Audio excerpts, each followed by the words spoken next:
Hello, everybody. Welcome to episode 3 of the Daily Aztec Debrief. I'm your host, Rami Alarian. And I'm your co-host, Jalen Vega. And today we travel far beyond the walls of this studio for the very first time. If you are sick of Jalen and I, this is your chance to see a new, fresh face. There's a lot happening on the DA Debrief today. But most importantly, the best part is Joaquin Serrato sat with SDSU's kicker, Gabriel Plascencia. They talk about culture and, of course, kicking. And let's pass it off to Joaquin right away. Thank you, Rami. I'm Joaquin Serrato, and here I have a very special guest to my right. It is a lefty kicker for your San Diego State Aztecs, Gabriel Plascencia, who kicked the game winner in a tough defensive gritty battle on the road. Congrats on the win, and congrats on that walk-off winner. Just tell me what was going through your mind before that kick, and also that was an awesome celebration that you got getting Sandy right after. Appreciate it. Yeah, I mean, leading up to the kick, it was just all about our offense putting us in a great situation to make that game-winning field goal. I mean, they put us pretty darn close to knock it in, which was great. So for me, it was just clearing everything, like clear all distractions from my mind and just, help the team win. And for the celebration, I mean, we've been practicing that one for weeks. We had a long field goal last week at practice. I think it was like a 56-yarder that we made, and we did it. Everyone loved it. We were like, all right, cool. Let's get Sandy on the field. All right. So I have a little quick story to tell you of how this whole idea of having this podcast. I'll also be writing a story on this as well. Check out the Daily Aztec Sports section for that. So I'm a first-year student here. And the first game, I was with my boys. We're heading to Snapdragon. We're at the tailgates. And I see this guy with this Mexican flag. And I introduce myself. My journalistic mind, it puts two and two together. And I'm like, oh, this is the parent tailgate lot. And I'm like, this has to be your dad. Really cool guy. Fabian, awesome guy. Mm-hmm. He was telling me, very enthusiastic, telling me how typically you guys have carne asadas. Your family has carne asadas before the games and ceviche at the tailgates. And yeah, I thought that was an awesome story this weekend against Colorado State being Hispanic Heritage Night. So just tell me, how does your heritage influence you on the field and off the field? It plays a big role. I mean, you look at it like my dad goes to every game, home or away, repping the Mexican flag. Like that's where he came from. That's where he grew up, and that's just the lifestyle I grew up in. Like that's my background. That's my heritage, and I'm proud of that. Like I'm proud to represent that, and in a sport where there's a very low representation of it, showing the world and showing other people like me that there's a possibility to do it. Awesome. And I ran into him also at the second home game with a customized flag. It was a little bit different. It wasn't the official Mexican flag. This one was the game against Cal. Mm-hmm. Great win, by the way, 34-0, shutting them out. There was some symbolism to it. There was, I believe, the eagle was on a soccer ball, and then it also said patadas on the top, and then the eagle was following through with a field goal kick, a football field goal kick. Your dad explained to me the symbolism behind that. Feel free to explain that symbolism. Yeah, of course. So we actually have a really close friend back home.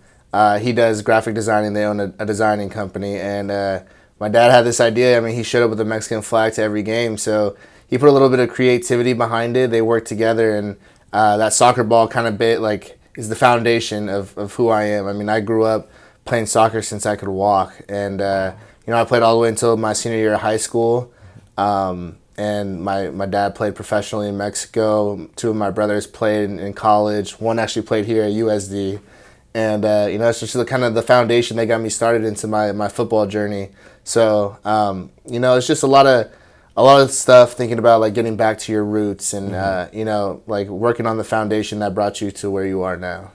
Awesome. And, our people, we value work ethic. My abuelo, he was an elotero in the hood growing up, according to my mom. Just how does that, let's see right here. Oh yeah, and other relatives and ancestors I have, they were construction, landscapers, you name it. In addition to football, soccer, just how does your heritage fuel you, I guess, not just on the field, but also off the field as a man? Yeah, I mean, for me, it was just like you said. I feel like you hit the nail. It was hard work. Like we call it here blue collar nasty. I mean, that's the definition of my dad, man. Like, he came over here from Mexico when he was 23 years old. And, he started a life here from scratch, to be honest. He worked construction. He did a lot of jobs, and he he put our family in a situation where we can have a better life than he had. You know, he was always there for us. You know, he'd be there at soccer games on the weekends. You know, he really helped get our family going, and you know, he never missed a day, and he still to this day wants to go back to work even though he's retired. But you know, it's just that hard work of never stopping, just, you know, keep going and working to make your family, you know, have a successful life. Awesome, man. And that's an awesome story of how your dad, you know, young man coming here to a foreign nation and, you know, as an immigrant and making something out of nothing, giving you and your family a better life. You're from Oakland. Now, how was it growing up where you were from, and just is your hometown of Oakland, is that something you hold dearly to yourself? Tell me about Oakland. Absolutely. I mean, Oakland is very similar to San Diego, I'd say. I feel like that's one of the big reasons why I came down here.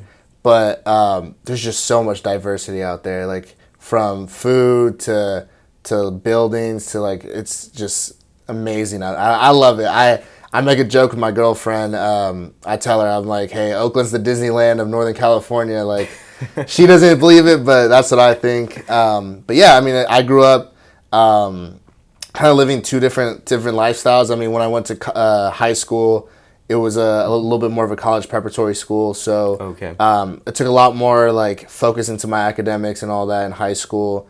And, you know, it was just, it was great. I love the Bay. Like, you have San Francisco, San Jose, shout out San Mateo, but, like, you know, I love the Bay Area so much, especially Oakland. Speaking of the Bay Area and San Mateo, that leads to my next question, and you also even touched on it as to why you came down here to San Diego, because it was similar. College of San Mateo in the Bay Area, you transferred in 2023 from there to here to San Diego State. San Jose State, Delaware State, Morgan State, and an SEC program in Kentucky. You could have gone to any of those schools. Why SDSU?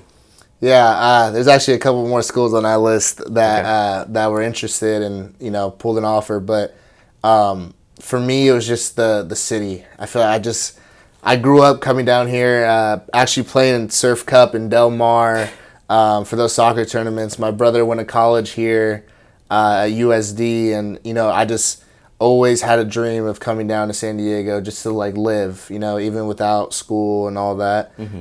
So when the opportunity presented itself from the old staff, you know, it's definitely hard to turn down an SEC program.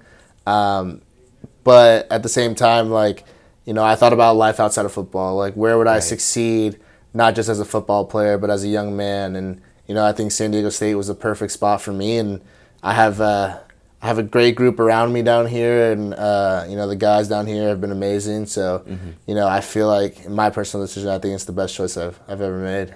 Awesome, man. And just I'd like to know what was that adjustment from playing in those small JUCO stadiums to playing in, you know, big, like Snapdragon, big FBS stadiums? Yeah, I mean, for me, I'd say, like, the first 1 or 2 games, I was just like, oh shoot, like, this is pretty cool. Like, I remember my first start was actually at Oregon State, and we're hitting a kickoff, and my first ever kick at the D1 level, and I could feel the ground. You were doing the kickoff? I was doing the kickoff, yeah.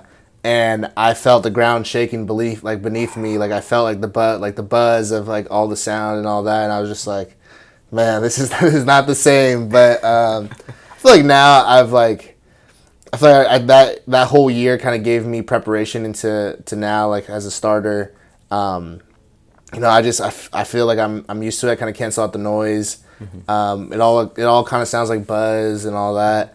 But, you know, it's at the end of the day, I realized it took me a minute, but I realized, like, it's the same kick I hit when I was back in high school practicing out in the high school field. It's the same thing. It's just different surroundings. So it's just like, I've done it so many times. Like, you know, you feel prepared for it.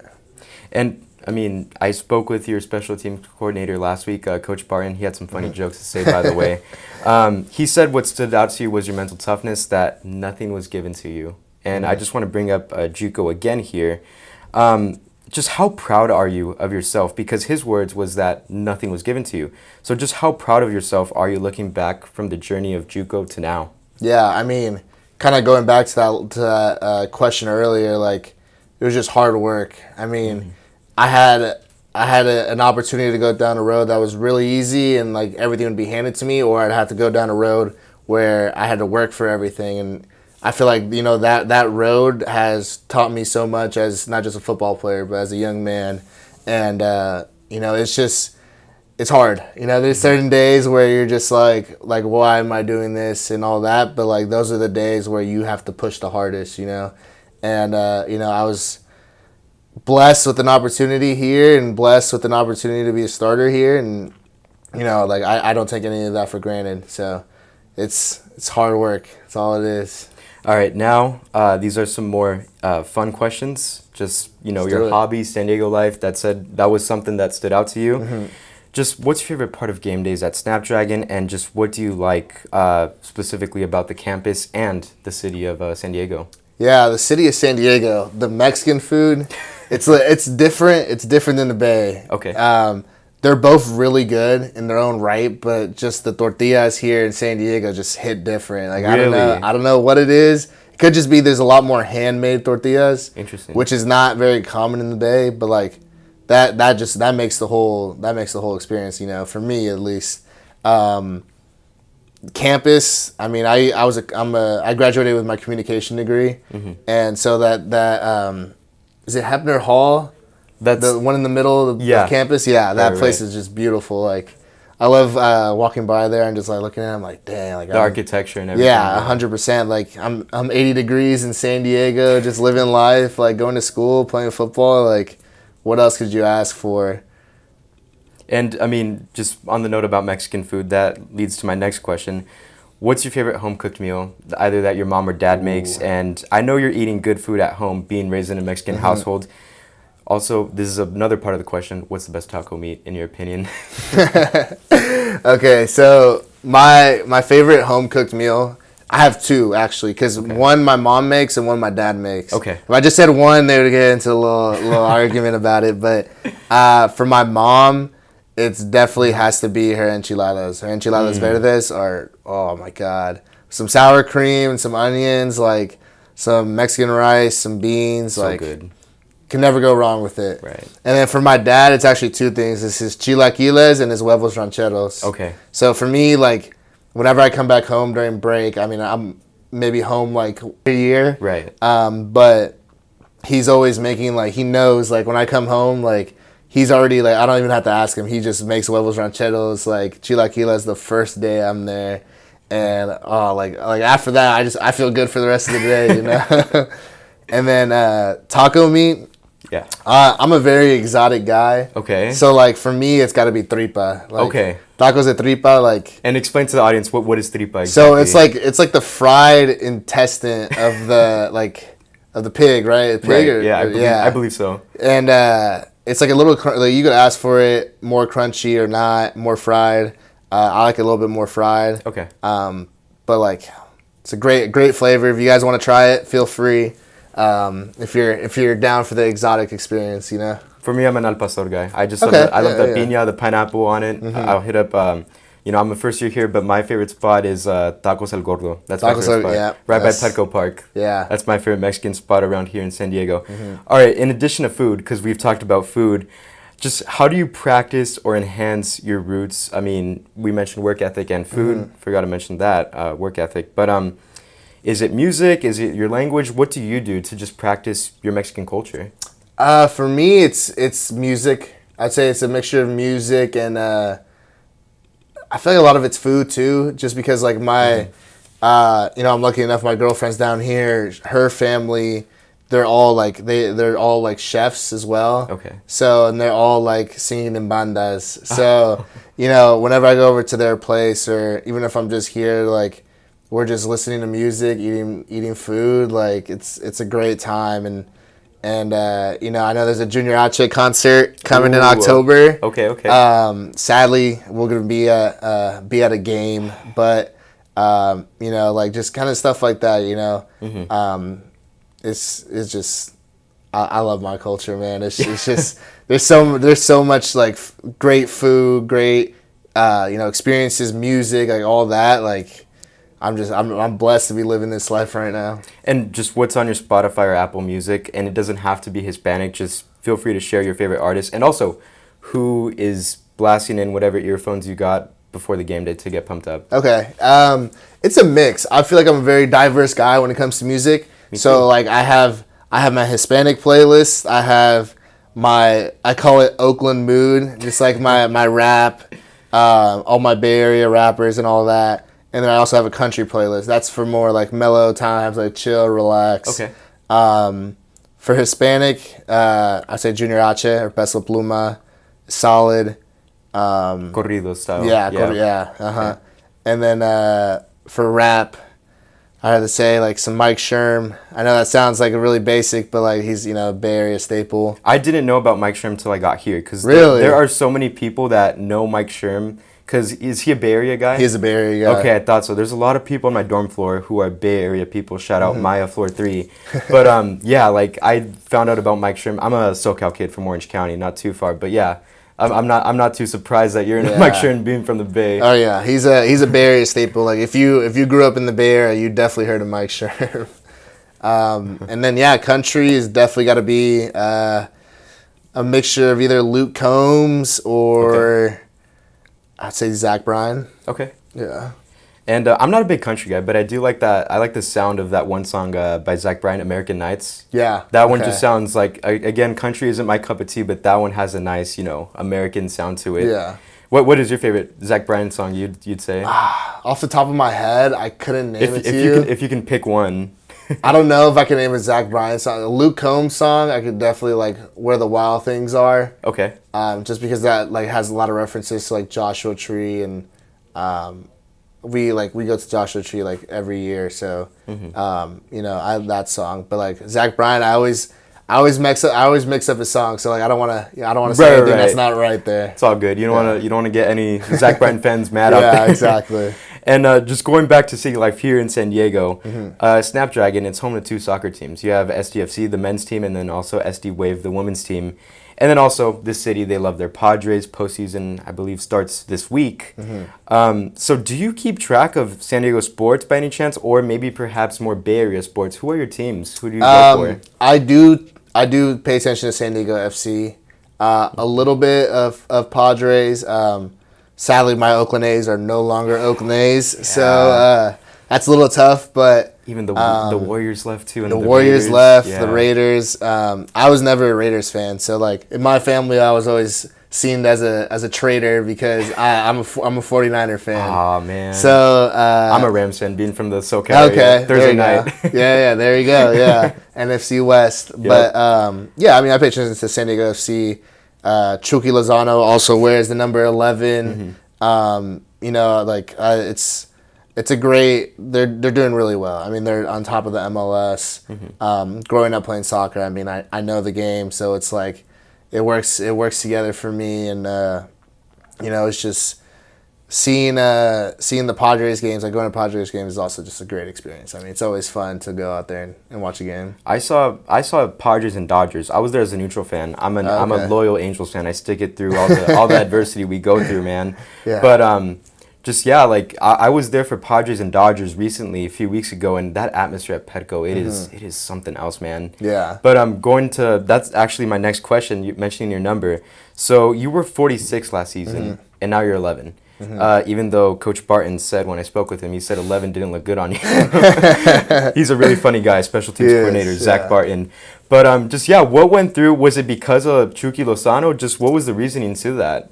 So my entire life, every sport that I played, I always wore number 11. It was my favorite number growing up. It's kind of like in my family, you either like 11 or you like the number 8. There's no in between. Interesting. And I grew up just wearing number 11 soccer, basketball, lacrosse. Like I just always wore the number 11. The one sport I didn't wear number 11 was football. Interesting. That was because I was playing offensive line in high school. Wow. And then when I got to San Mateo, you had to vote for numbers, and all the skill guys, all the older guys want number 11.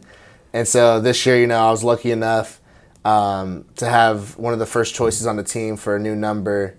And I knew right away. I was like, they asked me if I wanted any other number, and I was like, no, I don't care about any other number. I just want to wear number 11 just because, it holds a lot of representation for me. And, also like Chucky Lozano is a great example. Like both Mexican. You guys play in the same stadium. Play in the same stadium, Yeah. exactly. Play in the same city. So hopefully we could get a collab one day. That'd be pretty cool.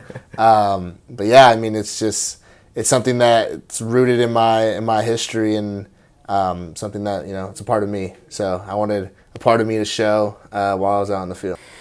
Well, Gabriel, appreciate your time for coming on this podcast. Everyone pull up to Snapdragon Stadium this weekend as the Aztecs and Gabriel go out and support them as they will take on the Colorado State Rams. It's Hispanic Heritage Night. There is a nice hat giveaway. And yeah, back to you, Rami. Thank you for your time, Gabe. And we're back. Oh, yeah. Thank you so much, Joaquin and Gabe. Yay, thank you, Joaquin. Now, I bet after that awesome video, you guys are just dying to find out what the DA news looks like this week, huh? Well, I got great news for you. We're starting with sports. There's empty seats and fading cheers when it comes to Snapdragon. The Aztecs face dwindling interest in San Diego games at Snapdragon, and SDFC steals the spotlight in the face of our losses. We had the highest single-game attendance on September 20th since October 5th of the last season. Why? Well, Coach Lewis handed out 4,000 extra tickets for free. They went downtown and in Pacific Beach areas and youth events. They're trying to create lifelong Aztec fans. Coach Lewis said, get them while they're young. This is all because of low attendance, and people are fearing it's because of lack of success. If you want to learn more, the writer of this story went on Fox 10 to discuss it, so try to catch Connor Larson's chat with them, being recorded probably at the same time this is being recorded on October 1st. And from stage to pit lane, how Lucy Gold took to Formula 2 in a storm. Lucy Gold is one of the few women in Formula racing. One of 4 contributors sat down with her to discuss how she landed her mechanic job in an industry that is difficult to break into as a woman. Now that I've broken into this career and industry, I can't see myself working in any other industry, Gold said. I'm stuck in motorsport for life now. Now in the news, 6 Greek life organizations received sanction in 2025, while one is currently serving interim suspensions. Interim Dean of Students Carol Montero Adams said, hazing prevention efforts start with education. Currently, SDSU is in a dry period until October 1st, during which RSOs, including frats and sororities, are not permitted to host any off-campus events with alcohol. This happens at the start of each semester. The Aztec Mentor Program kicked off a mixer connecting students with SDSU alumni, and it's a year-round opportunity allowing mentees and mentors to meet with one another to build connections. Students and alumni are invited, and a few mentors spoke about the importance of having someone to guide college students. If you're interested in finding a mentor, you could do so through the Aztec Network. Students can register for Aztec Mentor Program's upcoming events as well. Upcoming, look out for these stories under the section. Enrollment numbers are changing. Things might get a little bit more packed at SDSU. Clearly, you guys have probably known that. So check out that story incoming. Also, SDSU is launching a Valuing Incarcerated Scholars Through Academia, or VISTA program. We'll tell all about it next week. Now for opinion. Ella Kirby talks about generative AI. With AI increasing in popularity and accessibility, more people are utilizing this technology, but the environmental impacts remain unnoticed. Ella discussed how AI is a simulation of human behavior, how it skyrocketed in popularity, and how the water needed to cool down its hardware threatens municipal water supply and local ecosystem. She suggests sustainable AI developments where tech companies prioritize sustainable energy sources and energy-efficient model designs. Upcoming, check out these opinion pieces of the section. Why some teachers embrace AI in the classroom and why some don't, by contributor Jazz. Contributors Yuliana and Sarah are writing about how SDSU claims to be a Latinx serving university, but students do not feel that way. In terms of our arts and culture, Leve is on her A Matter of Time tour, debuting her new album, A Matter of Time, and she sang all of the favorites, Falling Behind, Letter to My 13-Year-Old Self, my personal favorite, and Silver Lining, and more. Leve started performing in a smaller venue in San Diego called the Voodoo Room and expressed her shock and gratitude for selling out such big arenas like Pachanga. The best spots to explore on the San Diego Metro Transit System, is that what it is? Yeah. And The Trolley by Joshua Scott. He talks about where to go and some suggestions. If you've never stopped in Gaslamp, to Never Comics, the Wonder Museum. Wonder. Oh, is that what it is? Oh, yeah. Oh, Wonder. I've never been there. Wonder Museum. The Museum of Illusions, a bakery, and a Din Tai Fung raised by wolves, or ramen nagi. There's so many different options that Joshua explores. We'll do a little music blurb today. You know, Jalen and I, you're probably looking for our opinions all the time. Of course. So we were going to drop... And we know all of the opinions when it comes to media, arts, and culture. That's basically our major. Yeah. That's basically what we study. Well, that's literally my majors. Literally. That's a good point. Yeah. Well, we wanted to drop one short album recommendation to you. Jalen, did you have one in mind? I have two right now. Okay, go actually. ahead. You go ahead So my first. first one is 3 Cheers for Sweet Revenge. Wait, by who? No. You can say it. You don't have to be embarrassed. My Chemical Romance. And then No. no, stop. My second one is because it just turned 20 this past week actually, and they're headlining When We Were Young, is Fever You Can't Sweat Out by Panic at the Disco. Just turned 20. So, Oh, you're really emo. It's an emo no, guys, summer for you. No, guys, I'm not emo as I'm wearing my Chemical Romance tour shirt. Wait, represent. Represent. Wait if you for know, your you know. wait for your big opinion piece on I'm how important My Chemical Romance is. I'm actually going to their tour again. Well, I got you can talk tickets about it. last Friday. That's actually crazy. I'm really excited. Actually, I do plan on writing a piece on the lore of their concert in It the goes political deep. environment that we are in right now. Mm-hmm. There's a lot of commentary, and I find it very fascinating and very applicable to our current times. Maybe you guys just might hear it on this pod. Very true. My album recommendation just came out. Dally Ain't Dead by Z Loopers. Hopefully I'm saying his name right. I love him so much. You want to see? I have it pulled up. Favorite tracks, Art of Seduction, Play With Your Pride. Absolutely amazing. Everyone needs to check it out. He's amazing. He made one of my favorite songs ever, Easter Sunday. We're just going to start playing it right now. Please listen to it. Please, please, please. Listen to all of our recommendations. Never not listen to us. Wait, I want to plug my one song from each album. Okay, go ahead. This was my last song that I was listening to, and it was off of 3 Cheers. You practice what you preach. That's really good. Yes, I do. I would say my favorite song off of 3 Cheers is The Ghost of You, but that one's like basic. My second one, though, is probably To the End. It's really good. Or Thank You for the Venom. And on a favorite You Can't Sweat Out, I love Time to Dance. Or Build God, Then We'll Talk. Or the only difference between Martyrdom and Suicide is press coverage. If you guys want to hate on our music taste, feel free to do so in the comments. Maybe add us. Say we're losers, whatever you want. But anyway, that just about wraps things up. We weren't in the studio too much, but we're excited that we got someone else on the podcast on location too. Thank you, dearly listeners. As always, we look forward to your eyes and your ears every single week. Catch us next week. And of course, pre-recorded from the Lambton Hall basement, this has been the Daily Aztec Debrief. Woo!